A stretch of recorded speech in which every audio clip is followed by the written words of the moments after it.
Ano ang Policy 6? Ito ang salary table ng Policy 6 na Bigo host. Katulad ng Policy 5, may target beans, live days, live hours na kailangan abutin.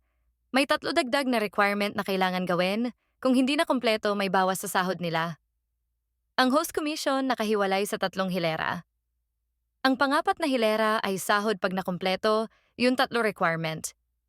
Ang panglima hilera ay kung dalawa requirement ang nagawa. Ang panganim na hilera kung isa lang nagawa. Ang tatlo na dagdag na requirement ay ang PK Beans income, family combat points, at community post. Ang PK Beans income ay mga beans na kuha sa PK event nyo na naka-encode sa system ng Bigo. Ang family combat points ay malalabas pag may family na kayo sa Bigo. Punta kayo sa profile nyo tapos ipindot yung logo ng family nyo. Sa baba ng target points this month, makikita nyo yung points nyo ngayon buwan.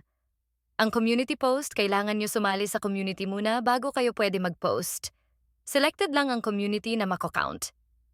Siguraduhin na related sa post yung community na salihan nyo. Ito lang ang qualified na community.